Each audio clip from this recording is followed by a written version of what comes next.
ಓಂ ಶ್ರೀ ಗಣೇಶಾಯ ನಮಃ. ಓಂ ಶ್ರೀ ಗುರುಭ್ಯೋ ನಮಃ. ನಮಃ ಸೂರ್ಯ ಚಂದ್ರ ಮಂಗಳ ಬುಧ ಚ ಗುರು ಶುಕ್ರ ಶನಿಭ್ಯಶ್ಚ ರಾಹವೇ ಕೇತವೇ ನಮಃ. ನಮಸ್ತೆ. ಆಸ್ಟ್ರೋ ಆಚಾರ್ಯ ಗುರೂಜಿ ವಾಹಿನಿಗೆ ತಮಗೆಲ್ಲರಿಗೂ ಆದರದ ಸ್ವಾಗತ.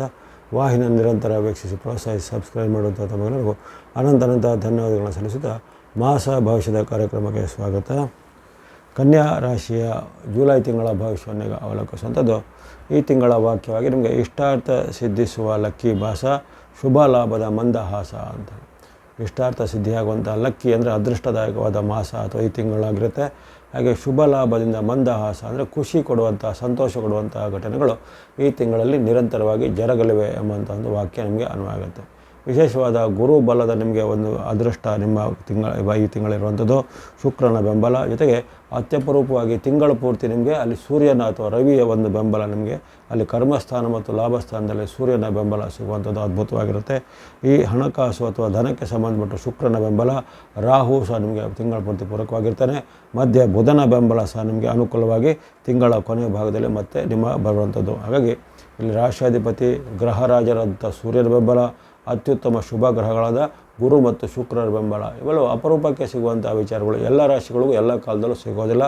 ಕೆಲವೊಂದು ರಾಶಿಗೆ ಅಥವಾ ಕೇವಲ ಒಂದು ಅಥವಾ ಎರಡು ರಾಶಿಗೆ ಅಷ್ಟೇ ಇಂತಹ ಒಂದು ಅದ್ಭುತವಾದ ಪಂಚಗ್ರಹಗಳ ಒಂದು ಆಶೀರ್ವಾದ ಸಿಗುತ್ತೆ. ಕೆಲವೊಮ್ಮೆ ಷಡ್ಗ್ರಹಗಳ ಆಶೀರ್ವಾದ ಸಹ ನಿಮಗೆ ಈ ತಿಂಗಳಲ್ಲಿ ಸಿಗುತ್ತೆ. ನವಗ್ರಹಗಳ ವ್ಯವಸ್ಥೆಯಲ್ಲಿ 4ಕ್ಕೆ ಹೆಚ್ಚು ಗ್ರಹಗಳ ಆಶೀರ್ವಾದ ಸಿಕ್ಕಿದರೆ ಅದು ನಿಮಗೆ ಉತ್ತಮವಾದ ಅದೃಷ್ಟ, ಲಕ್ ಅಥವಾ ಅದರಿಂದ ನಿಮಗೆ ತುಂಬ ಒಳ್ಳೆಯದಾಗುವಂಥ ಪ್ರಭಾವ ಅಂತ ಹೇಳಲ್ಪಡುತ್ತದೆ. ಹಾಗಾಗಿ ನಿಮಗೆ ಇಲ್ಲಿ 5 ಅಥವಾ 6 ಗ್ರಹಗಳ ಬೆಂಬಲ ಈ ತಿಂಗಳಲ್ಲಿ ನಿಮಗೆ ಹೆಚ್ಚಾಗಿ ನಿಮ್ಮ ಹಣಕಾಸು, ಆರೋಗ್ಯ, ವ್ಯಾಪಾರ, ಉದ್ಯೋಗ, ಶಿಕ್ಷಣ ಎಲ್ಲ ಕ್ಷೇತ್ರಕ್ಕೂ ಈಗ ಸಹಾಯ ಮಾಡಲಿದೆ. ಇಷ್ಟಾರ್ಥ ಸಿದ್ಧಿ ಅಂದರೆ ಏನಾದ್ರು ಹಿಂದಿನ ಒಂದು ಕಂಡಂಥ ಕನಸುಗಳು, ಇಷ್ಟಾರ್ಥಗಳು ಅಂತ ಹೇಳ್ತೇವೆ.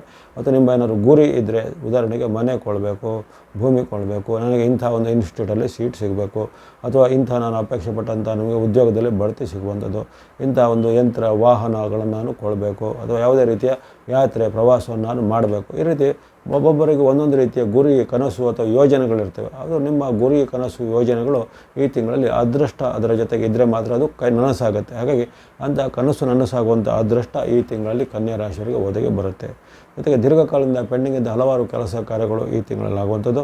ವಿಶೇಷವಾಗಿ ಮಾಸಪೂರ್ತಿ ರವಿ ಅಥವಾ ಸೂರ್ಯನ ಅನುಗ್ರಹ ಇರುವ ಕಾರಣ ಸರ್ಕಾರ ಸಂಬಂಧಿತ ಕೆಲಸ, ಕೋರ್ಟ್ ಕಚೇರಿ ಸಂಬಂಧಿತ ಕೆಲಸ, ಬ್ಯಾಂಕ್ ವ್ಯವಹಾರದ ಸಂಬಂಧಿತ ಕೆಲಸ, ಯಾವುದೇ ರೀತಿಯ ನಿಮ್ಗೆ ಸಹಿ, ಒಪ್ಪಂದ, ಅಗ್ರಿಮೆಂಟು, ಮನೆ ಕೊಳ್ಳೋದು, ಭೂಮಿ ಕೊಳ್ಳೋದು, ಇನ್ನಿತರ ವಿಚಾರವಾಗಿ ರಿಯಲ್ ಎಸ್ಟೇಟ್ ಸಂಬಂಧಿತ ಕೆಲಸ ಕಾರ್ಯಗಳು ಈ ತಿಂಗಳಲ್ಲಿ ನಿಮಗೆ ವಿಶೇಷವಾಗಿ ಕ್ಷಿಪ್ರವಾಗಿ ಆಗುತ್ತೆ. ರಾಜಕೀಯ ಮೂಲ ವ್ಯಕ್ತಿಗಳಿಂದ ಆಗಬೇಕಾದ ಕೆಲಸ ಕಾರ್ಯ, ರಾಜಕೀಯ ಮೂಲ ವ್ಯಕ್ತಿಗಳಿಂದ ಆಗುವಂಥ ನಿಮಗೆ ಶುಭ ಲಾಭ ಇತ್ಯಾದಿಗಳನ್ನು ಸಹ ಈ ತಿಂಗಳಲ್ಲಿ ನಿರೀಕ್ಷೆ ಮಾಡ್ಬೋದಾಗಿದೆ. ಇನ್ನು ಕೌಟುಂಬಿಕವಾದ ವಿವಾದ, ಆಸ್ತಿ ವಿವಾದ ಅಥವಾ ಆಸ್ತಿಗೆ ಸಂಬಂಧಪಟ್ಟ ನ್ಯಾಯಾಲಯದ ಕಟ್ಲೆ ಇವೆಲ್ಲವೂ ಈ ತಿಂಗಳಲ್ಲಿ ಸುಲಲಿತವಾಗಿ ನಿವಾರಣೆ ಆಗುತ್ತೆ. ಅಥವಾ ರಾಜಿ ಸಂಧಾನದ ಮೂಲಕ ಅಂದರೆ ಶಾಂತಿ ಸಂಧಾನದ ಮೂಲಕ ಅವೆಲ್ಲವೂ ಪರಿಹಾರ ಆಗುವಂಥ ಘಟನೆಗಳು ಆಗ್ತವೆ. ಹಾಗಾಗಿ ನಿರೀಕ್ಷಿತ ಮತ್ತು ಅನಿರೀಕ್ಷಿತ ಎರಡೂ ರೀತಿಯ ಲಾಭ, ಆದಾಯ, ಉತ್ತಮ ಘಟನೆಗಳು ಈ ತಿಂಗಳಲ್ಲಿ ಕನ್ಯಾ ರಾಶಿಯವರಿಗೆ ಒದಗಿ ಬರುತ್ತೆ. ಅತ್ಯಪರೂಪವಾದ ಪಂಚಗ್ರಹಗಳಿಂದ ನಮಗೆ ಸಿಗಬೇಕಾದ ಅನೇಕ ರೀತಿಯ ತನು, ಮನ, ಧನದ ವಿಚಾರಕ್ಕೆ ಉತ್ತಮ ಫಲಗಳನ್ನು ಈ ಕನ್ಯಾ ರಾಶಿಯವರು ಈ ಜುಲೈ ತಿಂಗಳಲ್ಲಿ ನಿರೀಕ್ಷೆ ಮಾಡಬಹುದಾಗಿದೆ. ಇನ್ನು ನಿಮಗೆ ಸೂರ್ಯಾನುಗ್ರಹ ಆಗಲೇ ಹೇಳಿದ್ದೇನೆ, ಅಲ್ಲಿ ಆರಂಭದಲ್ಲಿ ಕರ್ಮಸ್ಥಾನ ಮತ್ತು ಲಾಭಸ್ಥಾನದಲ್ಲಿರುವ ಕಾರಣ ನೀವು ಹಿಂದೆ ನಿಮಗೆ ಬೇರೆ ಬೇರೆ ಕಾರಣಗಳಿಂದ ತಡೆ ಹಿಡಿಯಲ್ಪಟ್ಟಂಥ ಅವಕಾಶ ಈಗ ಸಿಗ್ಬೋದು. ಹಿಂದೆ ಬಾಕಿಯಾಗಿದ್ದ ಪ್ರಮೋಷನ್ ನಿಮಗೆ ಸಿಗ್ಬೋದು. ಅಥವಾ ಹಿಂದೆ ನೀವು ಪ್ರಯತ್ನ ಪಟ್ಟಾಗಲೂ ಸಿಗದೇ ಇದ್ದಂಥ ಉದ್ಯೋಗದ ಆಫರ್ ಲೆಟರ್ ಇತ್ಯಾದಿಗಳು ಈಗ ಬರ್ಬೋದು. ಇನ್ನು ವಿದ್ಯಾರ್ಥಿ, ಯುವಕರು, ಸಾಧಕರಿಗೆ ಹಾಗೆ ಅವರ ಒಂದು ಸಾಧನೆಗೆ, ಪ್ರತಿಭೆಗೆ ಪುರಸ್ಕಾರ, ಬಹುಮಾನ, ಪ್ರೈಸ್ ಇತ್ಯಾದಿ ಸಹ ಬರುತ್ತೆ. ಅಪೇಕ್ಷೆ ಪಟ್ಟಂಥ ನಿಮಗೆ ಇನ್ಸ್ಟಿಟ್ಯೂಟ್ಗಳಲ್ಲಿ ಸೀಟು ಸಿಗುವಂಥ ಯೋಜನೆ ಸಹ ಇರುತ್ತೆ. ಹಾಗಾಗಿ ಎಲ್ಲ ವಿಚಾರಕ್ಕೂ ಅದ್ಭುತವಾದ ಶುಭ ಲಾಭಗಳು ಸಿಗುವಂಥ ಮಾಸ ಈ ಜುಲೈ ತಿಂಗಳು ಕನ್ಯಾ ರಾಶಿಯವರಿಗೆ. ನಿಮಗೆ ಚಂದ್ರಾನುಕೂಲ ಅದು ಈ ತಿಂಗಳಲ್ಲಿ 14 ದಿನಗಳಲ್ಲಿ ಚಂದ್ರಾನುಕೂಲ ಇರುವಂಥ ಡೇಟ್ಗಳು ಸಿಗ್ತವೆ.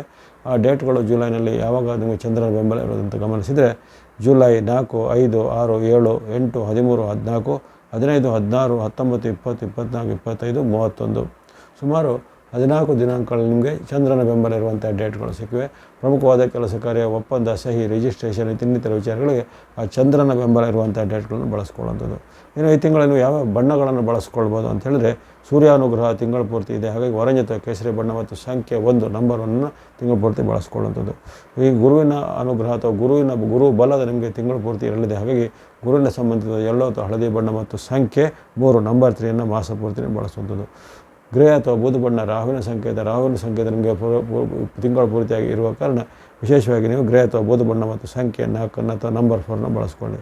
ವೈಟ್ ಅಥವಾ ಬಿಳಿ ಬಣ್ಣ ಶುಕ್ರನ ಸಂಕೇತ. ತಿಂಗಳ ಪೂರ್ತಿ ಶುಕ್ರಾನುಗ್ರಹ ಇರುವ ಕಾರಣ ನೀವು ವೈಟ್ ಅಥವಾ ಬಿಳಿ ಬಣ್ಣ ಸಂಖ್ಯೆ 6 ನಂಬರ್ 6 ಬಳಸ್ಕೊಳ್ಳುವಂಥದ್ದು. ಇನ್ನು ಗ್ರೇ ಅಥವಾ ಬೂದು ಬಣ್ಣ ಬುಧನ ಸಂಕೇತವಾಗಿರುತ್ತೆ. ಕೇವಲ ನಿಮಗೆ ಆರಂಭದಲ್ಲಿ ಬುಧನ ಹೆಚ್ಚು ಬೆಂಬಲ ಇರೋದಿಲ್ಲ. 24ರಿಂದ ಅಲ್ಲಿ ಬುಧನ ವಕ್ರಗತಿ ನಿವಾರಣೆ ಆಗ್ತಿದೆ. ನೀವು ಗ್ರೀನ್ ಅಥವಾ ಹಸಿರು ಬಣ್ಣ ಮತ್ತು ಸಂಖ್ಯೆ 5 ನೀವು 24ರಿಂದ ಬಳಸ್ಕೊಳ್ಳುವಂಥದ್ದು. ಚಂದ್ರಾನುಕೂಲ ಇರುವಂಥ 14 ಡೇಟ್ಗಳನ್ನು ಆಗಲೇ ಹೇಳಿದ್ದೇನೆ. ಆ ಚಂದ್ರಾನುಕೂಲ ಇರುವಂಥ ಡೇಟ್ಗಳಲ್ಲಿ ವಿಶೇಷವಾಗಿ ಸ್ನೋ ಅಥವಾ ಹಿಮದ ಬಣ್ಣ ಮತ್ತು ಸಂಖ್ಯೆ 2 ಬಳಸ್ಕೊಳ್ಬೋದಾಗಿದೆ ಮೀನರಾಶಿಯವರು. ಈ ಮೀನರಾಶಿಯವರಿಗೆ ಅನೇಕ ರೀತಿಯ ಗ್ರಹಗಳ ಬೆಂಬಲ ಇರುವ ಕಾರಣ ಈ ತಿಂಗಳ ಅದ್ಭುತವಾದ ಫಲ ನಿರೀಕ್ಷಿತ ಲಾಭಗಳು ಬರಲಿವೆ.